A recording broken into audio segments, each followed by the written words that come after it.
남편이 외도한 후 상간녀의 남편이 나를 찾아왔다. 그는 나에겐 엄청난 재산이 있습니다. 동의만 하신다면 당장 내일 구청에 가서 혼인신고를 합시다. 라고 말했다. 나는 몇 초의 생각 끝에 동의했다. 나는 강남 청담동의 한 카페 테라스 구석, 거의 숨겨진 자리에 앉아 있었다. 나는 일부러 무성한 고사리 뒤에 숨겨진 그 자리를 골랐다. 그곳은 아무도 나의 존재를 눈치채지 못하게 하면서 바깥 공간 전체를 관찰하기에 완벽했다. 테이블 위 오렌지 주스의 얼음은 오래전에 녹아 음료를 두 개의 뚜렷하게 구분되는 층으로 희석시키고 있었다. 나에게서 약 10m 떨어진 잉어 연못 옆 6번 테이블에는 나의 남편 테오가 있었다. 그는 혼자가 아니었다. 그의 맞은편에 앉은 길고 늘씬한 다리를 드러내는 대담한 붉은색 실크 드레스를 입은 여자는 이혜원이었다. 나는 그녀를 알고 있었다. 재계와 물류업계에서 이혜원을 모르는 사람이 누가 있을까? 그녀는 태양그룹 회장 최준혁의 아내였다. 최준혁은 해운 운송 분야의 진정한 상어 같은 존재였다. 태호는 웃고 있었다. 그 미소. 한때 내가 넋을 잃고 사랑했던 그 미소. 그 미소는 나 철저하고 완고한 수석 감사관을 설득하여 내 경력을 포기하고 그림자 속에서 그의 조력자가 되게 했다. 나는 10년간의 직장생활 저축액을 모두 털어 그가 자신의 건설 회사를 설립하도록 투자했다. 내가 직접 고른 백금 결혼 반지를 아직도 끼고 있는 태호의 그 손이 이제는 이혜원의 손등을 공개적으로 부끄럼 없이 어루만지고 있었다. 나는 울지 않았다. 눈은 말라 있었다. 32세의 나이에 10년 동안 메마르고 스트레스 받는 회계 장부와 결산 작업에 시달리면서 나는 냉철한 정신을 단련시켰다. 나는 단지 가슴에 1000kg짜리 돌덩이가 짓누르는 듯한 답답함을 느꼈고 공기가 순환되는 것을 막는 듯했다. 한 달 전 태호는 장례식장 같은 얼굴로 집에 왔다. 그는 회사가 심각한 법적 문제에 직면했고 모든 자산이 압류될 위험에 처해 있다고 말했다. 그는 나를 설득하여 합의 이혼 신청서에 서명하도록 했다. 지수야, 이건 단지 형식적인 절차일 뿐이야. 그는 너무나 진심 어린 목소리로 간청했고 나는 한순간도 의심하지 않았다. 새 프로젝트를 위해 땅을 내 이름으로 등기하고 자본을 회수해야 해. 만약 회사 이름으로 되어 있다가 회사가 파산하면 은행이 당신과 아이들이 살 집까지 압류할 거야. 그는 서명하라고 했다. 나는 남편을 믿었기 때문에 아직 아이가 없었음에도 불구하고 우리 미래 아이들의 보금자리를 지키고 싶었기 때문에 그렇게 했다. 모든 것이 해결되면 다시 모든 것을 당신 이름으로 돌려놓을게. 라고 그는 약속했다. 그리고 이제 진실이 내 눈앞에 펼쳐지고 있었다. 어떤 땅도 어떤 프로젝트도 없었다. 오직 충실한 아내의 희생 위에 새로운 보금자리를 지을 계획을 세운 배신자 남편만이 있었다. 충분히 보셨습니까? 굵고 거친 목소리가 바로 내 머리 위에서 울려 퍼져 나를 깜짝 놀라게 했다. 나는 고개를 들었다. 맞춤 제작된 차콜색 정장을 입은 크고 위험 있는 남자가 내 옆에 서 있었다. 그의 얼굴은 각이 졌고 그의 눈은 깊었지만 겨울 호수처럼 차가웠다. 그는 태양그룹의 최준혁 회장, 나의 남편과 다정하게 굴고 있는 여자의 남편이었다. 최준혁은 내가 초대하기도 전에 의자를 빼내어 내 맞은편에 앉았다. 그의 태도는 명령에 익숙한 사람의 그것이었다. 냉정하고 권위적인 그는 두꺼운 서류철을 테이블 위에 내려놓았다. 종이가 나무에 부딪히는 소리는 건조하고 단호했다. 당신의 남편은 내 돈을 쓰고 있습니다. 최준혁은 월간 재무보고서를 논평할 때 사용할 법한 무미건조한 어조로 말했다. 그리고 그는 당신을 길거리에 내쫓기 위한 탈출구를 마련했습니다. 나는 서류철을 바라보았고 이어서 최준혁을 바라보았다. 원하시는 것이 무엇입니까? 그는 즉시 대답하지 않았다. 그는 폴더를 내 쪽으로 밀었다. 열어보세요. 5페이지. 나는 떨리는 손가락으로 페이지를 넘겼다. 5페이지는 합의 이혼 판결문에 공증된 사본이었다. 서명 날짜는 일주일 전이었다. 법원의 붉은 지기는 내 삶에 대한 피 묻은 조롱처럼 보였다. 이럴 수가. 내 목소리가 떨렸다. 그는 제출하지 않았다고 했어요. 이 힘든 시기가 지나기를 기다릴 거라고. 그는 당신이 서명하자마자 제출했습니다. 최준혁이 나를 가로막았다. 그의 목소리는 냉랭하고 잔인했지만 내가 들어야 할 진실이었다. 그리고 당신은 법망을 피하도록 돕기 위해 재산 분쟁 없는 협의 이혼서에 서명했기 때문에 지금 당장 법적으로 당신은 아무것도 없습니다. 나는 서류철을 떨어뜨렸다. 배신과 속임수의 감정이 쓰디쓴 담즙처럼 목구멍으로 치밀어 올랐다.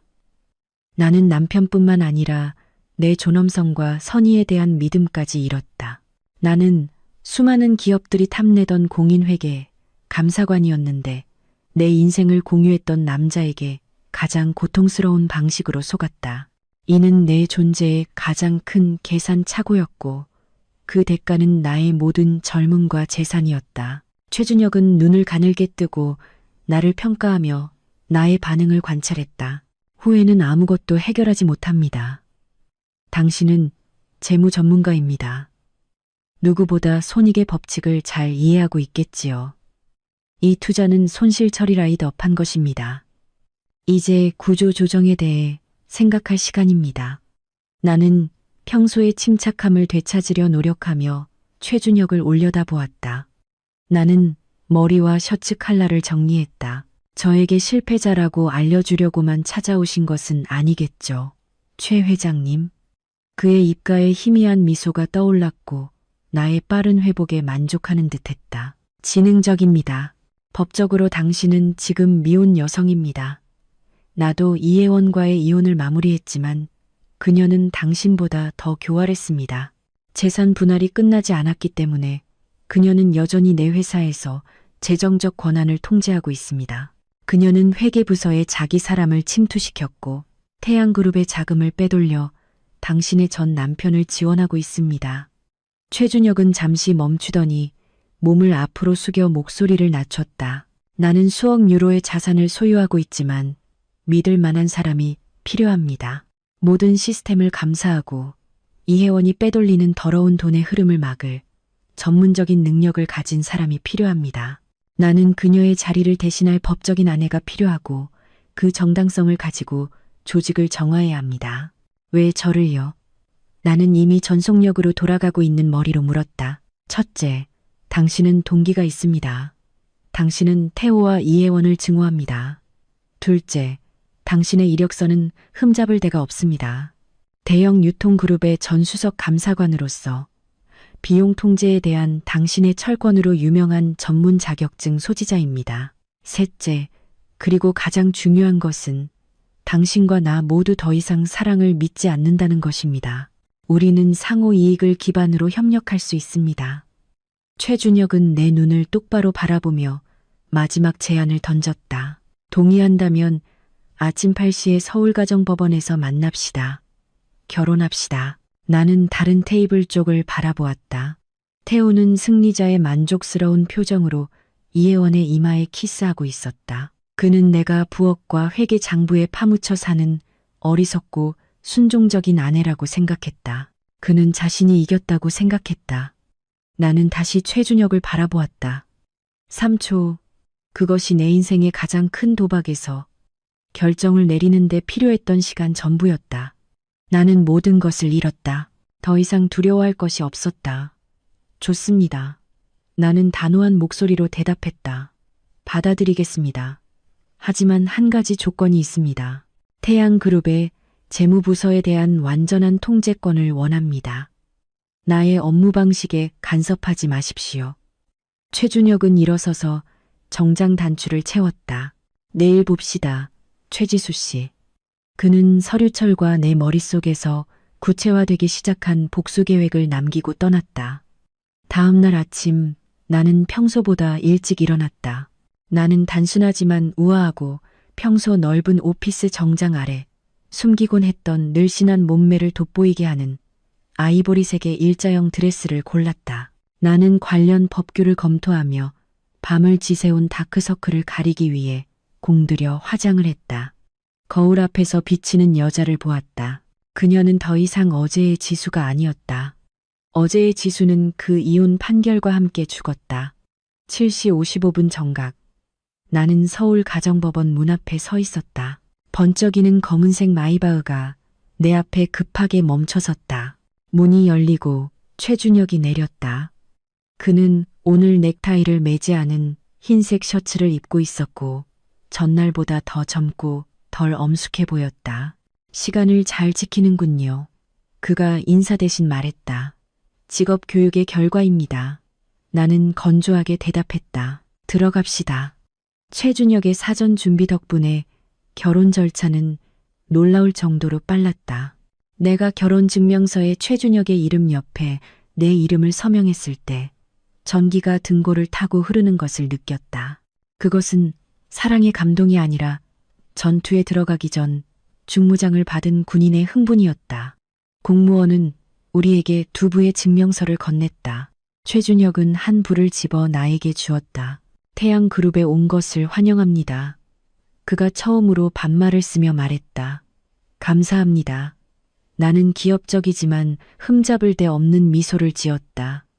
건물을 나섰을 때 아침 햇살이 내 손에 든 서류를 빛나게 했다. 나는 휴대폰을 꺼내 결혼 증명서를 최준혁의 마이바흐 보닛 위에 놓고 선명한 사진을 찍었다. 이미지 속에는 내 이름과 최준혁의 이름이 함께 있었고 차 앞면에 있는 태양그룹 로고의 황금색 V 위에 붉은 도장이 두드러져 보였다. 나는 카카오톡을 열어 아직 바꾸지 않은 내 사랑이라는 연락처를 찾았고 사진을 첨부한 후 짧고 간결한 메시지를 보냈다. 몰래 그렇게 빨리 나를 해방시켜줘서 고마워. 덕분에 오늘 아침 태양그룹 회장님과 결혼 절차를 제때 마무리할 수 있었어. 너와 네 상간녀에게 행운을 빌어. 메시지를 보냈다. 파란색 이중 체크가 즉시 나타났다. 옆에서 내 행동을 말없이 지켜보던 최준혁은 희미한 미소만을 지었다. 생각보다 더 투쟁적이군요. 비즈니스에서나 전쟁에서나 기습 요인이 승리의 50%를 결정합니다. 나는 휴대폰을 가방에 넣었다. 이제 사무실로 데려다 주세요. 당장 일을 시작해야 합니다. 태양그룹 본사로 가는 길에 최준혁은 나에게 사원증과 임명장을 건넸다. 재무이사, CFO, 나는 눈썹을 치켜떴다. 첫 순간부터 저를 이 직책에 신뢰하시나요? 당신을 신뢰하는 것이 아닙니다. 당신의 복수심과 능력을 신뢰합니다. 최준혁은 솔직하게 대답했다. 이 자리는 이혜원이 그녀의 꼭두각시 전임 회계 부장을 통해 통제하고 있었습니다. 나는 그를 해고하고 당신을 앉혔습니다. 당신은 절대적인 결정 권한을 가지고 있습니다. 잘 사용하세요. 나는 그 편지를 들고 그 무게를 느꼈다. 그것은 단순한 직업이 아니었다. 그것은 칼이었고 명령이었다. 나는 눈을 감고 밤새도록 공부했던 태양그룹의 조직도를 시각화했다. 이혜원은 이혼했음에도 불구하고 여전히 중요한 주주였고 사업의 많은 비밀을 알고 있었다. 그녀의 자금 유용은 혼자 할 수 없었을 것이다. 그녀 아래에는 공범들의 네트워크가 있었을 것이다. 나의 임무는 그 뿌리를 하나씩 잘라내고 이혜원을 고립시키며 가장 중요한 것은 태호와 그녀가 돈 세탁을 공모했다는 증거를 찾는 것이었다. 나는 태호가 타인의 돈을 관리하는 사람을 과소평가한 것을 후회하게 만들 작정이었다. 차는 도시 금융중심부에 웅장한 30층 건물 앞에 멈춰섰다. 최준혁은 내려서 차를 돌아 내 문을 열어주었다. 애정 때문이 아니라 유리창을 통해 지켜보는 수백 명의 직원들에게 보여주기 위한 기사도적인 행동이었다. 준비됐습니까? 그가 낮은 목소리로 물었다. 항상요. 나는 대답했고 그의 옆에서 고개를 들고 당당하게 걸었다. 그 순간부터 전쟁은 공식적으로 시작되었다. 대통령 전용 엘리베이터에 들어서자마자 가방 속의 휴대폰이 끊임없이 진동하기 시작했다. 나는 화면을 보았다. 태호였다. 나는 받지 않았다. 전화가 끊길 때까지 울리게 놔두었고 두 번째, 세 번째 다시 울렸다. 그 순간 나의 침묵은 그에게 최악의 심리적 고문이었다. 한편 강남의 고급 아파트에서 태호는 미쳐 날뛰고 있을 것이다. 나는 그 장면을 완벽하게 상상할 수 있었다. 그는 분노로 얼굴이 빨개진 채 휴대폰을 소파에 던졌을 것이다. 옆에 있던 이혜원은 미간을 찌푸리며 무슨 일이냐고 물었을 것이고 내가 보낸 사진을 보자 그녀의 화장한 얼굴이 변했을 것이다. 엘리베이터가 30층에 멈췄을 때 나는 전화를 받았다. 네, 나는 마치 배달원에게 응대하는 것처럼 침착한 목소리로 말했다. 지수야, 이게 뭐야? 이 사진이 무슨 뜻이야? 합성이지. 그렇지. 태호는 공포로 목이 쉰 채 소리쳤다. 그는 믿지 못하거나 감히 믿으려 하지 않았다. 내가 포토샵을 배울 시간이 있다고 생각해. 하얀 종이, 검은 잉크, 공식 도장. 당신은 회사 대표야. 가짜 도장과 진짜 도장을 구별할 줄 몰라? 나는 경멸하며 비웃었다. 언제부터 최 회장을 알았어? 네가 먼저 바람 피우기 시작한 거잖아. 태호는 중상모략에 의존했다. 도둑이 도둑에게 소리치는 전형적인 논리였다. 당신의 잣대로 다른 사람을 판단하지 마. 나는 단호한 목소리로 그를 잘랐다. 당신은 내 등 뒤에서 이혼 절차를 밟았어. 법원에서 법적으로 판결이 났어. 나는 미혼 여성이고 내가 원하는 사람과 결혼할 수 있어. 게다가 당신은 지금 내 현 남편의 전처와 얽혀 있지 않아? 비즈니스 용어로 우리는 이것을 공정한 교환이라고 부를 거야. 태호는 말문이 막혔다. 반대편에서 이혜원이 전화를 가로채는 소리가 들렸다. 들어봐, 이 악녀야. 내가 여기 있는 한 네가 태양그룹에 발을 들일 수 있다고 생각해? 승진은 꿈도 꾸지 마. 안녕하세요, 이혜원 씨. 나는 달콤하지만 날카로운 목소리로 대답했다. 착각하고 있군요. 저는 승진하려고 들어온 것이 아닙니다. 저는 회장님의 법적인 아내로 이 집의 안주인으로 들어왔습니다. 당신은 지금 단순한 주주, 외부인일 뿐입니다. 아, 그리고 말하는 것을 잊었네요. 저는 방금 재무이사로 임명받았습니다. 제가 오늘 아침 가장 먼저 할 일은 태양그룹과 제 전 남편의 건설회사인 태호건설 사이에 남아있는 모든 미지급 부채를 감사하는 것입니다. 감히 이혜원이 소리쳤다. 왜 안 되죠? 나는 계속했다. 태호건설이 자재 선급금으로 태양그룹에 상당한 금액을 빚지고 있지만 아직 어떤 공사도 실행하지 않았다고 들었습니다. CFO로서 저는 이 부채가 고위험이라고 판단합니다. 즉시 자본 회수를 명령해야 할 것 같습니다. 지수야, 미친 짓 하지 마. 태호가 전화를 되찾았다. 그의 어조는 공격성에서 간청으로 바뀌었다. 우리가 이야기해보자. 뭘 원해? 내가 땅을 팔아 돈의 일부를 줄게. 만나서 이야기하자. 땅을 판 돈이요. 나는 쓴웃음을 지었다. 그냥 가지세요. 당신이 곧 직면하게 될 범죄에 대한 변호사 비용으로 많은 돈이 필요할 테니까. 나는 전화를 끊고 전원을 껐다. 엘리베이터 문이 열렸다. 내 앞에는 태양그룹 본사의 웅장한 로비가 펼쳐져 있었다. 직원들은 오가고 있었지만 모두 최준혁을 보자 허리를 굽혀 인사했다. 그들은 호기심과 면밀한 관찰이 섞인 시선으로 나를 바라보았다. 최준혁은 약간의 감탄을 담은 눈빛으로 나를 돌아보았다. 당신은 그들을 공포에 떨게 만들었지만 그들을 겁주는 것과 결과를 얻는 것은 별개입니다. 두고 보세요. 나는 핸드백을 꽉 쥐고 단호한 발걸음으로 회계 부서 쪽으로 향했다. 나는 아무도 겁주지 않았다. 나는 전쟁을 선포하고 있었다. 재무 및 회계 부서는 28층에 있었다. 두꺼운 유리문이 숫자의 3개를 회사 나머지 부분과 분리하고 있었다. 나는 문을 밀고 들어갔다. 최준혁은 든든한 지원자처럼 내 뒤를 바짝 따랐다. 내부 분위기는 웅성거림으로 혼란스러웠다. 사람들은 모여서 수군거리고 있었다. 분명히 회장의 전격적인 결혼 소식은 삽시간에 퍼져나갔을 것이다. 모두 조용히. 최준혁이 명령했다. 그의 목소리는 크지 않았지만 그의 권위는 즉시 방을 침묵시켰다. 모든 시선이 우리에게 고정되었다.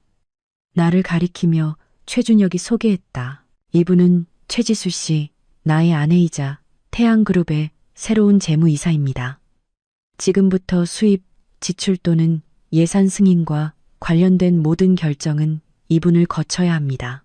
임명장은 5분 안에 사내 메일로 발송될 것입니다. 다시 웅성거림이 터져나왔지만 이번에는 더 억제되었다. 나는 방을 훑어보았다. 한 구석에서 두꺼운 금태 안경을 쓴 중년 여성이 나를 노려보고 있었다. 그녀의 표정은 놀라움이 아니라 적대감이었다. 그녀는 이혜원의 오른팔인 현회계 부장 유미란이었다. 나는 그녀의 파일을 철저히 검토했다. 유미란은 이혜원이 돈을 빼돌릴 수 있도록 수많은 허위 판촉비 지출을 승인했던 사람이었다. 나는 유미란의 책상으로 곧장 걸어갔다. 안녕하세요, 유미란 씨. 즉시 모든 회계 장부, 디지털 서명 토큰, 그리고 ERP 시스템 비밀번호를 나에게 넘겨주세요. 유미란은 자신이 없어서는 안 될 존재라고 느끼는 사람의 도전적인 태도로 팔짱을 끼고 일어섰다. 최 이사님, 인수인계는 절차를 따라야 합니다. 수년간의 장부를 이렇게 갑자기 넘겨줄 수 없습니다. 게다가 저는 이혜원 씨가 계신 이사회 지침을 따릅니다. 이사님의 임명은 너무 갑작스럽습니다. 저는 이혜원 씨에게 확인해야 합니다. 그녀는 시간을 벌려고 했다. 증거를 파괴하거나 데이터를 조작할 시간을 벌기 위해 절차를 지연시키고 싶어 했다. 유미란 씨, 나는 최준혁의 서명과 그룹의 도장이 찍힌 임명장을 그녀의 책상 위에 놓으며 미소를 지었다. 회사 정관에 따르면 회장은 긴급 상황에서 고위직을 임명할 권한이 있습니다. 이혜원 씨는 지금 단순한 주주일 뿐 집행임원이 아닙니다. 회장의 명령이 최고 권위입니다. 나는 최준혁을 향해 몸을 돌렸다가 다시 유미란을 강철 같은 목소리로 바라보았다. 15분 안에 모든 것을 나에게 넘겨주지 않으면 저는 불복종 및 회사 운영 방해로 당신의 즉각적인 해고를 작성할 것입니다. 동시에 당신의 컴퓨터를 압수하고 횡령 가능성에 대해 경찰 조사를 요청할 것입니다. 선택하세요. 평화로운 인수인계 아니면 수갑을 차고 여기서 나가는 것. 유미란의 얼굴이 창백해졌다. 그녀는 내가 이렇게 직접적이고 법에 대해 잘 알고 있을 것이라고 예상하지 못했다. 그녀는 최준혁을 바라보며 도움을 구했지만 그는 팔짱을 낀 채 나는 내 아내를 전적으로 지지한다고 말하는 표정으로 관찰만 했다. 떨면서 유미라는 서랍을 열어 열쇠 뭉치와 토큰을 꺼냈다. 인수인계를 하겠습니다. 좋습니다. 나는 숨죽이고 있는 나머지 직원들에게 말을 걸었다. 오늘부터 절차가 바뀝니다.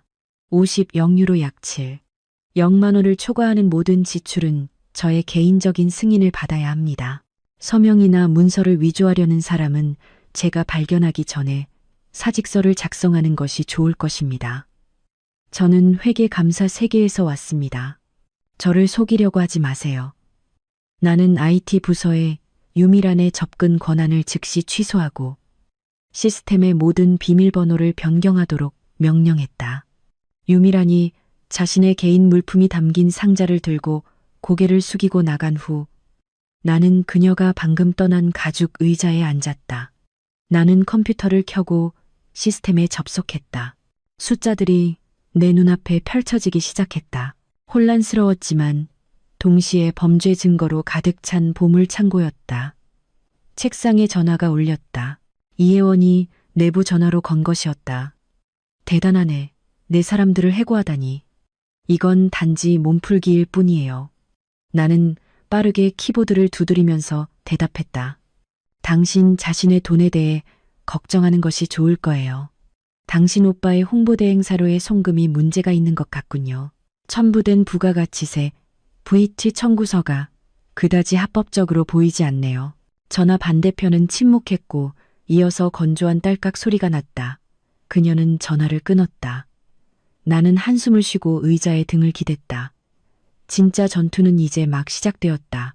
나는 이 혼란을 정리해야 할 뿐만 아니라 태호와 이혜원이 스스로 함정에 빠지도록 덫을 놓아야 했다. 최준혁이 다가와 내 책상 위에 따뜻한 커피를 놓았다. 아주 잘했어요. 당신을 선택한 것이 틀리지 않았어요. 너무 일찍 승리를 노래하지 마세요. 나는 커피를 한 모금 마셨다. 쓴맛이 혀끝에 달콤함과 섞였다. 준비하세요. 큰 폭풍이 몰려올 겁니다. 사무실의 불은 모두 꺼져 있었고 내 컴퓨터 화면에 차가운 푸른빛만 남아 있었다. 벽시계는 밤 10시를 가리키고 있었다. 다른 직원들은 몇 시간 전에 퇴근했지만 나는 유미란이 남기고 간 서류 더미에 파묻혀 있었다. 나에게 숫자는 말을 걸었고 그 순간 그들은 불규칙성에 대해 소리치고 있었다. 영화 속 해커들이 필요 없이 나는 가장 기본적인 감사 기법인 대조와 확인을 사용하여 진실을 파헤쳤다. 나는 3분기 시산표를 열었다. 한 항목이 즉시 눈에 띄었다. 외부 서비스 비용이 작년 같은 기간에 비해 3배로 증가했다. 나는 계정 623과 629의 세부 정보를 클릭했다. 마케팅 비용, 이벤트 조직 및 전략 컨설팅에 대한 수많은 항목들이 오리온 커뮤니케이션즈 유한회사라는 단일 공급 업체를 가리키고 있었다. 나는 오리온 커뮤니케이션즈의 사업자 등록번호 NIF를 복사하여 상업 정보 포털에 붙여넣었다. 결과는 즉각적이었다. 단독 대표이사는 이민우였다. 나는 쓴 웃음을 지었다. 이민우는 이혜원의 남동생이었다. 그 방법은 조악했다. 남편의 주머니에서 남동생의 주머니로 돈을 이체한 다음 다시 자신의 주머니로 돌아가게 하는 것이다. 나는 오리온이 발행한 모든 전자청구서를 계속 추출했다. 총액은 6개월 만에 150억 원을 넘어섰다. 항목들은 모호했다. 물류 솔루션 컨설팅 수수료, 고객 회의 조직 비용. 하지만 주장된 회의 날짜를 회사 활동 일정과 대조했을 때 등록된 이벤트, 초대 명단, 사진 또는 계약 청산 기록이 전혀 없었다. 이것은 명백히 회사의 자금을 유용하고 법인세를 회피하기 위한 가짜 청구서 매매 사례였다. 나는 은행 명세서와 의심스러운 청구서를 인쇄하여 빨간색 폴더에 보관했다. 이것은 빙산의 일각일 뿐이었다. 나는 채권자 계정 410을 더 깊이 파고들 필요가 있었다. 나는 채권자 계정으로 이동했다. 거기에 태호의 회사인 태호건설 유한회사의 이름이 있었다. 미결제 잔액은 50억 원에 달했다. 나는 계약 세부 정보를 열었다. 태양그룹은 발렌시아 항구의 창고 개조 및 개선을 위해 태호건설과 계약을 맺었다.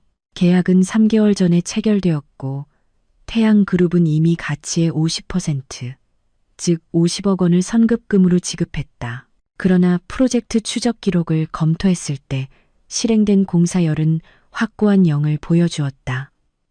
태호는 태양그룹으로부터 50억 원을 받았지만 돌 하나도 옮기지 않았다.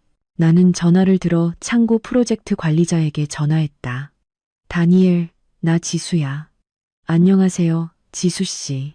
다니엘이 졸린 목소리로 대답했다. 이 시간에 방해해서 미안해요. 태호건설이 진행하는 발렌시아 창고, 개조 프로젝트에 대해 묻고 싶었어요. 현재 상태가 어떻죠? 반대편의 침묵이 흘렀고 이어서 망설이는 대답이 나왔다. 사실 아직 장비를 가져오지 않았습니다. 여러 번 요청했지만 그쪽 이사는 항상 미루고 있습니다. 수입 자재를 기다리고 있다고 말합니다. 이혜원 씨도 우리에게 약간의 여유를 주라고 말했어요. 알겠습니다. 고마워요, 다니엘.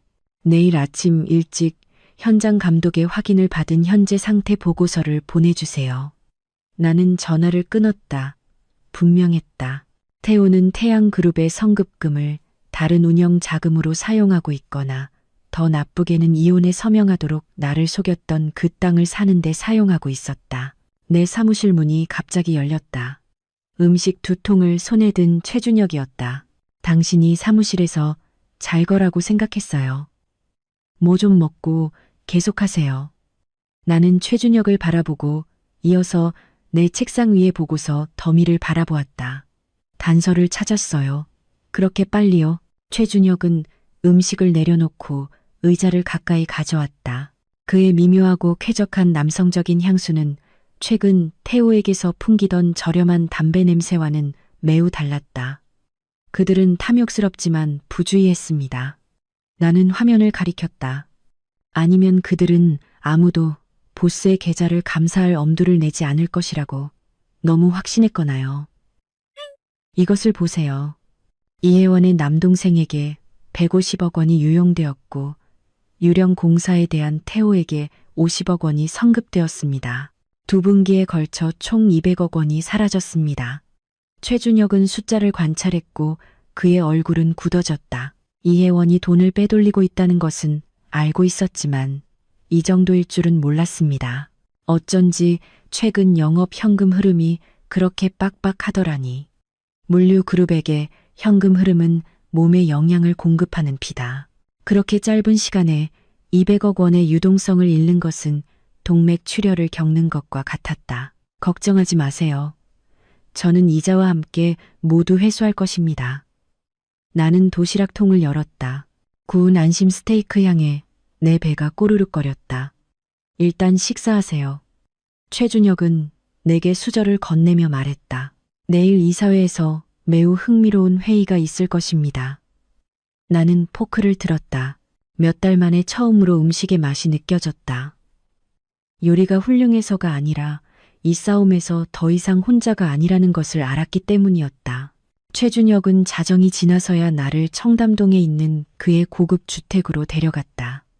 골프장 옆에 고립된 웅장한 하얀 집은 거대했지만 주인처럼 차가웠다. 우아하고 강력했지만 외로웠다. 당신은 이 방에 머무릅니다. 최준혁은 정원이 보이는 2층에 넓은 침실 문을 열며 말했다. 당신을 위해 준비하도록 했습니다. 필요한 것이 있으면 가정부에게 말하세요. 나는 들어갔다. 침대, 시트부터 커튼까지 모든 것이 새 것이었다. 여성의 흔적은 전혀 없었고 이는 최준혁이 오랫동안 혼자 살았거나 이혜원이 이 방에 발을 들인 적이 없음을 나타냈다. 감사합니다. 최준혁은 문틀에 기대어 잠시 나를 관찰했다. 지수 씨, 우리는 계약 결혼이며 나는 당신의 사생활을 존중합니다. 하지만 직원들과 외부인들 앞에서 우리는 그에 걸맞게 행동해야 합니다. 이해합니다. 저는 프로입니다. 다음 날 아침 나는 아침 식사를 하러 내려갔다. 거대한 식탁에는 2벌의 식기만 준비되어 있었다. 최준혁은 이미 아이패드로 보고서를 읽으면서 블랙커피를 마시고 있었다. 좋은 아침입니다. 나는 앉으며 말했다. 좋은 아침입니다. 잘 잤습니까? 그는 화면에서 눈을 떼지 않고 물었다. 아주 잘 잤습니다. 침대가 지난 1달 동안 태호의 집에서 자야 했던 소파보다 훨씬 편안하네요. 가정부가 우리에게 아침 식사를 제공했다. 그녀는 나에게 카페라테와 햄과 토마토를 얹은 토스트를 가져다 주었다. 김이 모락모락 나는 음식을 보자 가슴이 뭉클했다. 누군가가 나를 위해 요리해 준 지 너무 오래되었다. 태호의 집에서는 항상 내가 가장 먼저 일어나 그의 아침 식사를 준비하고 셔츠를 다림질한 다음 서둘러 일하러 나가야 했다. 왜요? 입맛이 없습니까? 최준혁은 내가 움직이지 않는 것을 보고 고개를 들며 물었다. 아닙니다. 그런 것이 아닙니다. 나는 고개를 흔들고 토스트를 잡았다.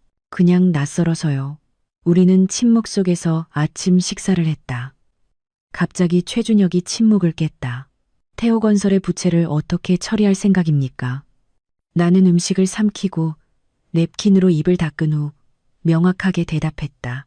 저는 전통적인 방식으로 부채 상환을 요구하지 않을 것입니다. 그들에게 내용 증명을 보내면 시간을 끌거나 지급 불능을 선언할 것입니다. 저는 다른 전술을 사용할 것입니다. 저는 보증을 실행할 것입니다. 설명해 보세요. 최준혁이 관심을 보였다. 저는 계약 이행 보증과 선급금 보증을 발행한 은행에 통지할 것입니다. 계약서에 명시되어 있습니다. 태호건설이 공사를 이행하지 않으면 은행은 태양그룹에 돈을 돌려줄 의무가 있습니다. 그 후에는 은행이 태호에게 압류를 진행할 것입니다. 최준혁은 진정으로 소리내어 웃었다. 그것 참 악마적이군요. 은행이 개입하면 그는 빚을 갚기 위해 집을 팔 수밖에 없을 것입니다. 그리고 그렇게 하지 않으면 그는 신용불량자 명단에 올라 평생 다시는 대출을 받을 수 없을 것입니다. 그게 전부가 아닙니다. 나는 날카로운 눈빛으로 계속했다. 저는 태호건설이 태양그룹을 위해 수행했던 모든 이전 공사의 비용을 검토하기 위해 외부 감사를 의뢰할 것입니다. 저는 그들이 더 많은 돈을 유용하기 위해 예산을 부풀렸다고 의심합니다. 증거를 찾는다면 이것은 단순한 민사 사건이 아니라 형사 사건이 될 것입니다. 최준혁은 나를 바라보았고 그의 표정은 재미에서 존경으로 바뀌었다. 당신은 정말 내 아내가 되기 위해 태어났군요. 우리는 같은 부류입니다. 아침 식사는 이상하지만 조화로운 분위기 속에서 끝났다. 두 상처 입은 영혼이 계산과 야망 속에서 조화를 찾고 있었다. 나는 최준혁과 같은 지적이고 솔직한 남자와 함께 사는 것이 태호와 같은 위선자를 섬기는 것보다 훨씬 즐겁다는 것을 깨달았다. 사무실에서의 아침은 내부 숙청으로 시작되었다. 나는 모든 회계 직원과 프로젝트 관리팀을 대상으로 긴급 회의를 소집했다. 나는 전날 밤 준비했던 서류철을 테이블 위에 던졌다. 그 건조한 소리에 모두가 깜짝 놀랐다.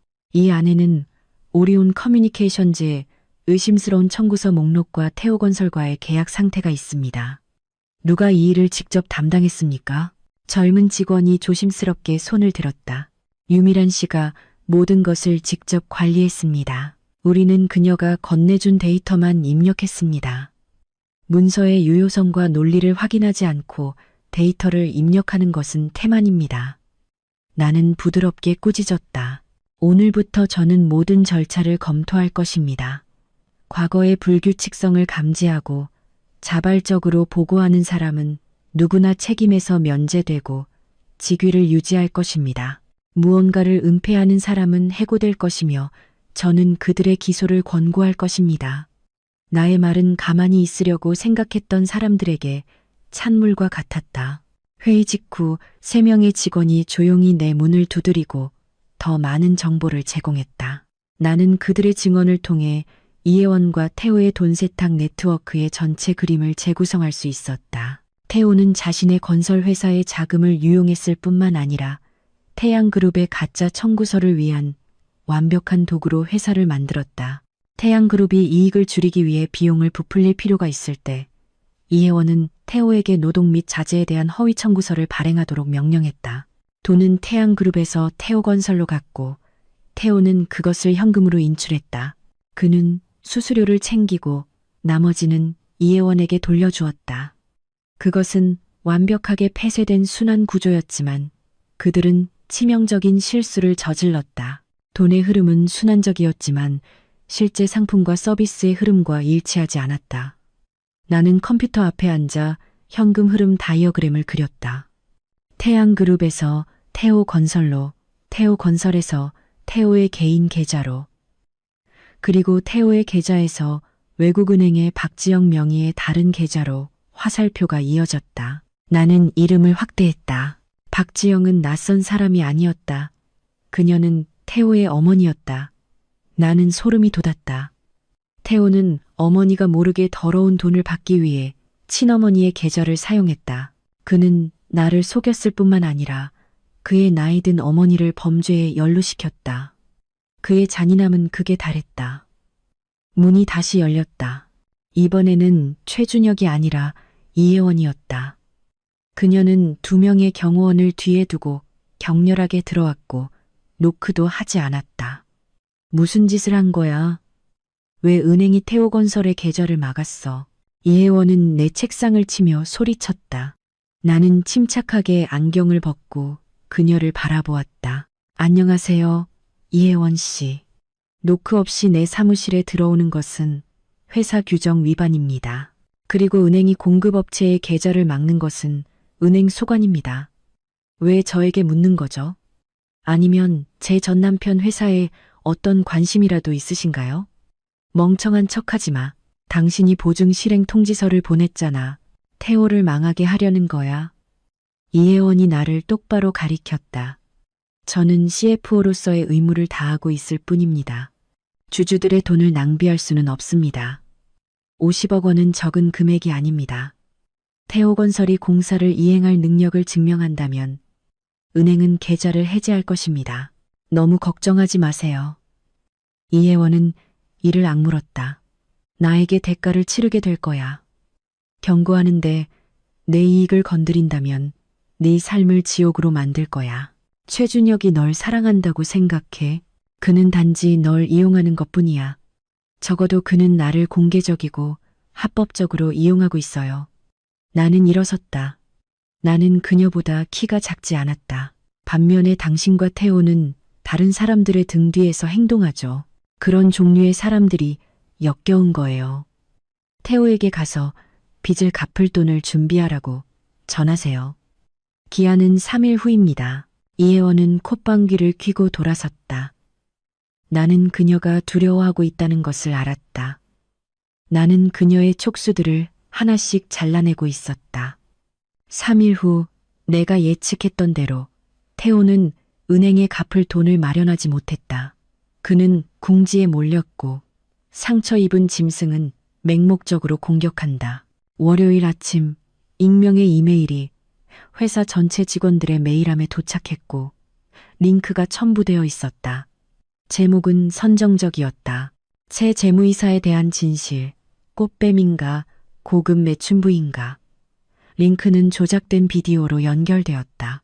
감사관 시절 고객과의 회의를 위해 호텔에 들어가는 나의 실제 이미지가 선정적인 소리와 섞여 있었다.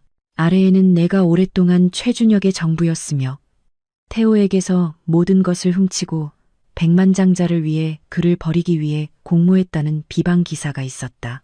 회사는 소문으로 들끓었다. 이전에 존경의 시선이었던 시선들은 이제 경멸과 호기심으로 바뀌었다. 나는 책상에 앉아 마우스를 꽉 쥐었다. 태호는 내가 상상했던 것보다 더 비참했다.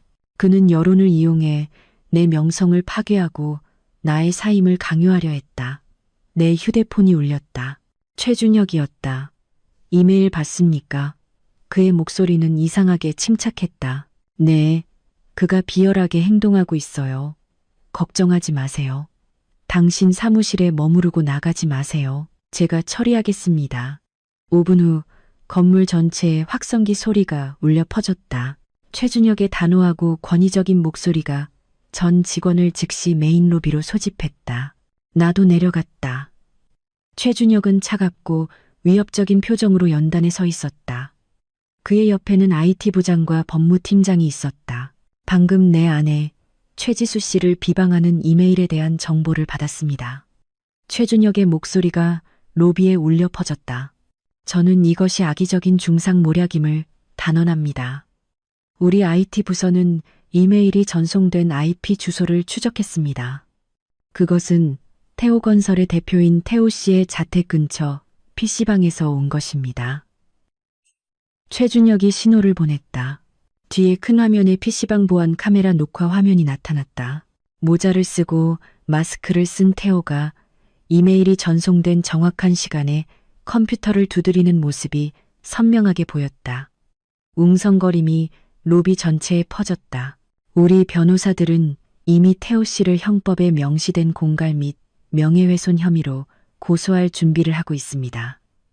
최준혁이 계속했다. 게다가 저는 태양그룹의 모든 직원이 이 허위 정보를 논평하거나 공유하는 경우 즉시 해고될 것임을 발표합니다. 우리는 거대한 기업 그룹입니다. 값싼 가십시장이 아닙니다. 군중은 침묵했다. 최준혁은 반박할 수 없는 증거로 여론의 불을 막 시작하자마자 진압했다. 그런 다음 그는 나를 돌아보았고 그의 시선은 부드러워졌다. 그리고 나는 그를 위한 또 다른 선물을 가지고 있습니다.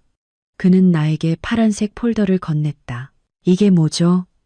내가 물었다. 동부상업은행에서 태호의 대출 파일입니다. 그는 20억 원의 대출을 받기 위해 모든 기계, 공장 건물, 심지어 부모님의 집까지 저당 잡았습니다. 대출은 10일 전에 만기가 되었고 연체로 분류되었습니다. 은행은 저당권 실행을 준비하고 있습니다. 나는 파일을 열었다. 그것은 태호의 서명이었다. 그는 도박으로 돈을 탕진하고 이혜원을 유지하기 위해 이 돈을 빌린 것을 나에게 숨겼었다. 나는 은행과 이야기했습니다. 최준혁은 노련한 늑대와 같은 자신감으로 미소를 지었다. 그들은 내가 대주주로 참여하는 채권 추심 회사에 부채를 매각하는 것을 동의했습니다. 나는 즉시 이해했다. 즉, 이제 당신이 태호의 채권자라는 말인가요? 그는 내 눈을 바라보며 나를 정정했다. 우리의 결혼이 태호의 가장 큰 채권자입니다. 이제 그의 삶과 죽음을 결정할 권한이 당신 손에 달려 있습니다. 당신이 동의하기만 하면 됩니다. 나는 태호에게 사형 선고와도 같은 부채 폴더를 들고 있었지만 그가 빨리 죽는 것을 원하지 않았다. 나는 그가 내가 겪었던 것과 똑같은 무력감과 공포를 맛보기를 원했다. 나는 태호에게 카페가 아닌 태호건설 사무실에서 만나자고 약속을 잡았다. 내가 도착했을 때 사무실은 텅 비어 있었다. 급여 미지급으로 거의 모든 직원이 떠났다. 태호는 책상에 머리를 파묻고 앉아 있었고 주변에는 빈 병과 담배꽁초가 널려 있었다. 그는 일주일 만에 10년은 늙어 보였다.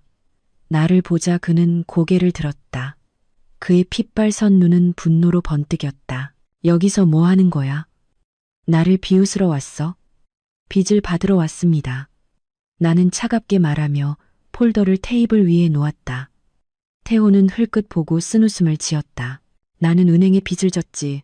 너에게 빚진 게 아니야. 나를 겁주려고 하지 마. 은행이 할 수 있는 최악의 일은 공장 건물을 압류하는 것뿐이야. 더 자세히 보세요. 나는 채권 양도 문서를 가리켰다. 은행은 당신의 부채를 액티브 매니지먼트 유한회사라는 회사에 팔았습니다. 그리고 우연히도 그 회사의 단독 대표이사는 바로 저 최지수입니다. 태호의 얼굴이 무너졌다. 그는 종이를 집어들었고 그의 손은 떨렸다. 불가능해. 네가 어디서 그 돈을 구해서 빚을 샀어? 최준혁이지. 그렇지. 그 사람이지. 누가 뒤에 있는지는 중요하지 않습니다. 중요한 것은 이제 내가 당신의 채권자이며 계약 조항에 따라 부채를 청산하기 위해 저당 잡힌 모든 자산을 즉시 인도할 권리가 있다는 것입니다. 나는 주변을 둘러보았다. 이 허름한 사무실과 저 낡은 굴착기들은 빚을 갚지 못할 것 같다. 아, 그리고 시골에 있는 당신 부모님의 집도 있죠. 그렇죠? 저당권에는 태호 씨의 아버지 김 씨와 어머니 박 씨 소유의 토지 및 부동산 사용 권리가 명시적으로 포함되어 있습니다. 부모님의 언급을 듣자 태호는 공황 상태에 빠졌다. 그는 나를 붙잡으려 달려들었지만 나는 뒤로 물러섰다. 최준혁의 경호원 2명이 즉시 그를 가로막았다. 지수야, 부탁해. 태호는 무릎을 꿇고 통곡했다. 네가 원하는 대로 할게. 회사를 가져가고 모든 것을 가져가. 하지만 부모님 집은 건드리지 마. 그분들은 연세가 많으시고 몸이 약해. 집을 압류당했다는 것을 아시면 돌아가실 거야. 한때 내 남편이었던 남자가 이제 무릎을 꿇고 애원하는 것을 보는 것은 만족감이 아니라 깊은 혐오감을 유발했다. 그는 자신의 실패에 대한 방패로 부모님을 이용하고 있었다. 당신이 나를 속여 이혼에 서명하게 했을 때 내가 길거리에 나앉을 거라고 생각했나요? 나는 메스처럼 날카로운 목소리로 물었다. 당신이 이혜원과 외도했을 때 내 감정을 생각했나요? 내가 잘못했어. 이혜원이 나를 꿰어냈어. 그녀는 내가 그 돈을 세탁하는 것을 도우면 수십억을 나눠 가질 거라고 말했어. 탐욕이 나를 눈멀게 했어. 지수야, 우리가 부부였던 10년을 생각해서라도 나에게 살기를 열어줘. 우리의 결혼은 당신이 그 이혼 신청서에 서명한 순간 끝났습니다. 나는 돌아섰다. 나는 당신에게 두 가지 선택권을 줍니다. 하나, 당신이 빚을 갚기 위해 태호건설의 모든 지분과 당신이 산 땅을 내 이름으로 양도하는 문서에 서명하는 것. 둘, 내일 당장 당신 부모님의 마을에 사람을 보내 집을 압류하는 절차를 밟는 것. 태호는 고개를 들었다. 그의 얼굴은 잿빛이었다. 그 땅은 나에게 남은 마지막이야. 당신은 협상할 위치에 있지 않습니다. 5분 드리겠습니다. 나는 시계를 보았다. 그 긴장된 침묵 속에서 지나가는 몇 초는 태호의 신경을 때리는 망치 소리였다. 좋아, 서명할게. 그는 마침내 고개를 숙이고 말했다. 나는 변호사에게 신호를 보내 이미 준비된 문서를 그에게 건네도록 했다. 태호는 펜을 잡았고 떨리는 손으로 각 페이지에 서명했다. 각 서명은 그의 존재의 일부를 찢어내는 것 같았다. 서명된 문서를 손에 쥐자 큰 안도감을 느꼈다. 나는 내 것을 되찾았고 게다가 그의 범죄 도구까지 빼앗았다. 이제 당신에게는 아무것도 없습니다. 태호 씨. 나는 나가기 전에 말했다. 제대로 된 삶을 살려고 노력하고 부모님을 더 이상 괴롭히지 마세요. 밖에 나가자 최준혁이 차에서 나를 기다리고 있는 것이 보였다. 그는 나에게 미소를 지었다. 모든 것이 해결되었나요? 네, 내가 긍정했다. 기분이 어떻습니까? 나는 좌석에 머리를 기대고 도시의 소란을 바라보았다. 더 좋아진 것은 아닙니다. 하지만 더 공정해졌습니다. 나의 개인적인 복수는 절반쯤 이루어졌지만 이혜원과 그녀의 돈 세탁 제국과의 전쟁은 이제 막 시작되었다. 태호는 단지 보잘것없는 졸병이었다. 이혜원은 이 체스판의 여왕이었고 나는 그녀가 그녀의 꼭두각시가 무너지는 것을 보고 가만히 있지 않을 것임을 알고 있었다. 나는 태호에 대한 나의 승리를 축하하는데 서두르지 않았다. 나에게 그는 이혜원이 통제하는 큰 체스판에서 단지 희생할 수 있는 졸병일 뿐이었다. 나의 진정한 적은 여전히 그림자 속에 있었고 그녀를 빛으로 끌어내기 위해서는 또 다른 졸병, 이혜원의 가장 가까운 동맹이었던 유미란이 필요했다. 태양그룹에서 해고된 후 유미란은 실업자가 되었다. 비윤리적 해고로 얼룩진 경력 때문에 어떤 회사도 그녀를 고용하려 하지 않았다. 나는 사립탐정에게 그녀를 미행하도록 의뢰했고 그녀가 외곽의 셋집에서 공공하게 살고 있으며 도박 빚의 채권자들에게 매일 시달리고 있다는 것을 알고 있었다. 나는 다음 카드를 쓰기로 결정했다. 수요일 오후 나는 유미란을 불러낸 노동자 지구의 외딴 카페로 차를 몰고 갔다. 내가 들어갔을 때 그녀는 떨리는 손으로 물잔을 들고 구석에 웅크리고 있었다. 그녀는 10년은 늙어 보였다. 나를 보자 그녀의 눈은 공포로 가득 찼고 도망치려는 심협을 했다. 앉으세요. 나는 그녀를 멈추게 할 만큼 충분히 조용하지만 권위적인 목소리로 말했다. 당신이 저 문을 나선다면 저는 이 폴더를 지금 당장 경찰에 보낼 것입니다. 나는 마닐라 봉투를 테이블 위에 놓았다. 유미라는 침을 삼키며 그것을 노려보았다. 뭘 원하세요? 저는 더 이상 거기서 일하지 않습니다. 저에게서 뺏을 것은 아무것도 없습니다. 당신은 더 이상 거기서 일하지 않지만 당신의 범죄는 여전히 존재합니다. 나는 봉투를 열고 몇 장의 문서를 꺼냈다. 이것은 당신이 지난 3년 동안 회사 트럭 함대 유지 보수 비용을 부풀리기 위해 정비소와 공모했다는 증거입니다. 당신이 챙긴 총액은 2억 원이 넘습니다. 이것은 횡령죄이며 최대 6년의 징역형에 처해질 수 있습니다. 유미라는 창백해졌고 떨면서 테이블 옆에 무릎을 꿇었다. 최 이사님, 제발 용서해 주세요. 저에게는 나이든 어머니와 어린 아들이 있습니다. 감옥에 갈 수 없어요. 저는 그 돈을 도박에 다 썼어요. 이제 갚을 수도 없어요. 나는 내 발 아래에서 흐느끼는 여자를 일말의 연민도 없이 바라보았지만 나의 냉철한 정신은 이것이 나의 기회라고 말했다. 일어나세요. 저는 당신의 한탄을 들으러 온 것이 아닙니다. 저는 당신을 용서할 수 있고 심지어 당신의 빚을 갚는 것을 도울 수도 있습니다. 한 가지 조건으로요.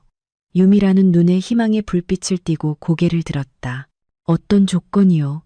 감옥에만 가지 않는다면 뭐든지 할게요. 당신이 나의 스파이가 되어야 합니다. 나는 목소리를 낮추고 그녀를 똑바로 바라보았다. 당신이 이혜원과 여전히 연락하고 있다는 것을 알고 있습니다. 그녀는 그림자 속에서 그녀의 작전을 수행할 믿을 만한 사람이 필요합니다. 이제 그녀가 태양그룹의 누구도 감히 이용하지 못하기 때문에 당신이 그녀에게 돌아가서 충성심을 가장하고 그녀의 모든 움직임을 나에게 알려주기를 바랍니다. 유미라는 주저했다. 그녀는 이혜원이 얼마나 무자비한지 알고 있었지만 감옥에 대한 두려움이 더 컸다. 이혜원 씨가 알면 저를 죽일 거예요. 당신이 그렇게 하지 않으면 내일 경찰이 당신의 문을 두드릴 것입니다. 나는 최후 통첩을 했다. 게다가 그녀는 당신이 해고되었을 때 당신을 버리지 않았나요? 그녀가 당신의 빚을 갚기 위해 단돈 1원이라도 주었나요? 아니면 더 이상 쓸모없는 개처럼 당신을 대했나요? 나의 말은 그녀의 분노를 자극했다.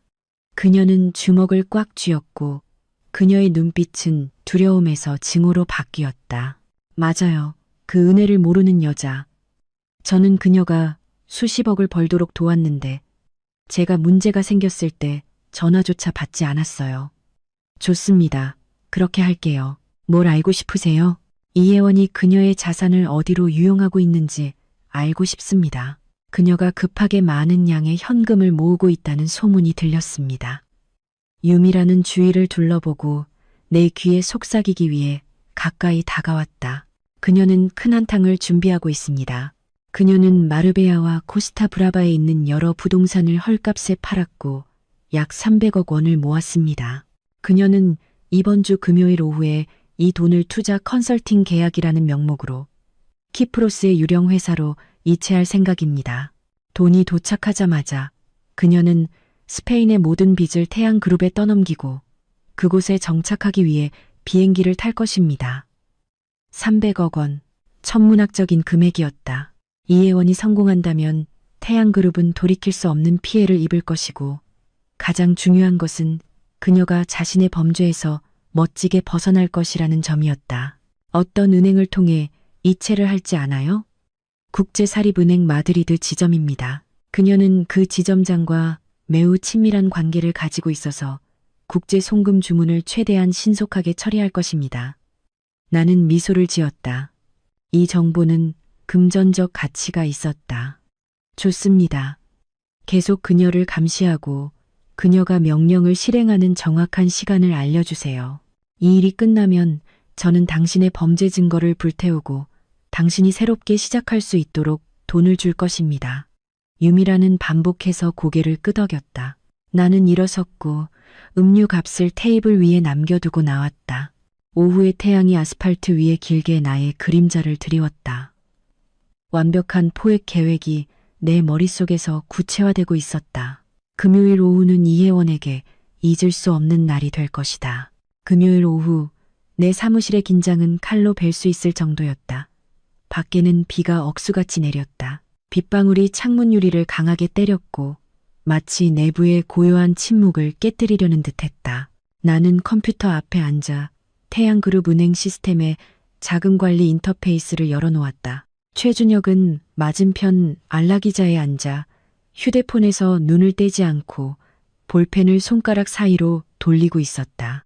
우리는 유미란의 메시지를 기다리고 있었다. 14:30 아직 소식이 없었다. 이혜원이 당일 돈을 해외로 이체하려면 마감 시간 전에 명령을 실행해야 했다. 스위프트 시스템의 국제 거래 마감 시간은 보통 15:30이거나 늦어도 16시였다. 그 시간을 넘기면 명령은 다음 주까지 보류될 것이다. 도망치려는 사람에게 하루의 지연은 너무 많은 시간이고 너무 많은 위험이었다. 내 휴대폰이 진동했다. 유미란의 메시지가 도착했다. 지금 막 은행에 도착했습니다. 지점장과 함께 VIP 룸으로 들어가고 있습니다. 물고기가 미끼를 물었어요. 나는 최준혁에게 말했다. 그녀는 은행에 있어요. 최준혁은 고개를 끄덕였다. 그의 얼굴이 굳어졌다. 당신이 그녀를 막을 수 있을 것이라고 확신합니까? 돈이 한국을 떠나면 우리는 그것을 잃은 것으로 간주합니다. 걱정 마세요. 저는 완벽한 그물을 쳤습니다. 나는 다른 채팅창을 열고 국제사립은행의 기업 금융이사이자 나의 대학 동창인 마르코스에게 메시지를 보냈다. 나는 이미 그에게 이혜원의 계좌와 관련된 잠재적인 사기 거래에 대해 경고했었다. 태양그룹의 CFO로서 나는 소송 중인 주요 주주와 연결된 계좌의 의심스러운 거래에 대한 차단 또는 검토를 요청할 권한이 있었다.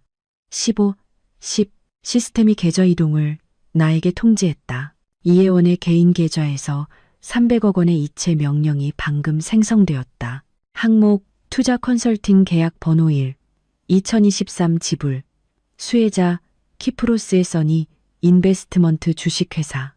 여기 있어요. 나는 화면을 가리켰다.